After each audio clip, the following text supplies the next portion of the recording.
ကူကတော့ဖအန်ကိုစားသွားနေတဲ့ vlog လေးဖြစ်ပါတယ်ဒါတော့ကားပေါ်မှာပါမော်လမြိုင်ကနေဖအန်ကိုဆိုတော့နိုင်ဝက်ကြော်လောက်သွားရပါတယ်ပြီးတော့စက်တန်ကိုအရင်သွားပါတယ်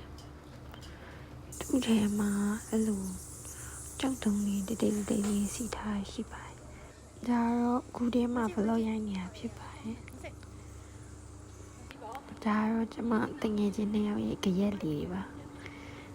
ပြီးလို့ရှိရင်ဒီလို view လေးကိုမြင်ရရပါတော့ဒါတော့ကျွန်မတို့လှိငားရဲ့နေရာပါကြာလှိပေါ်ရောက်သွားပါပြီ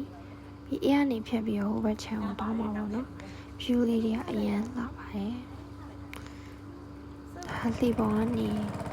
ရိုက်ထားအခုကတော့စူရီတို့လေးစီပြောပါပြီ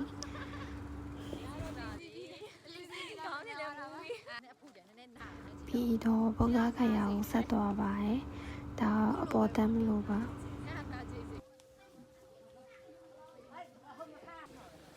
ကြာတောင်ပေါ်မြင်ကွင်းမှာဒါကျွန်တော်တငယ်ချင်းလေးစုပြီးတော့ဖိုင်ရိုက်နေတာဒါစက်တန်ကူတော့ရသူရဲ့အခြေအနေလေးပါပြီးတော့ထုတ်ပတိုင်ကိုသွားပါတယ်သူရည်လေးကအရင်ကိုစိတ်ဆိုပြီးတော့လာပါတယ်ငါလေးတွေလည်းမြင်ရပါတော့ဒါတော့ကျွန်တော်9ယောက်ပုံရိပ်နေတာဖြစ်ပါတယ်你是吗？你怎么办的？没事别嘛。ပြီးတော့ကျွန်တော် high out ဆက်သွားရပါတော့အမှသွားတဲ့လမ်းမှာတော်တော်လေးကိုကြားသွားပါတယ်ပြီးတော့ဒီအားလေး view ပါဒါပေမဲ့တန်ပါတယ်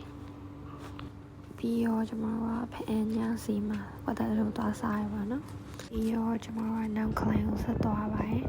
နောက်ခလိုင်းမှာဘာမှမရှိဘူးဆိုတော့ chocolate ကိုပဲသွားခဲ့ပါတော့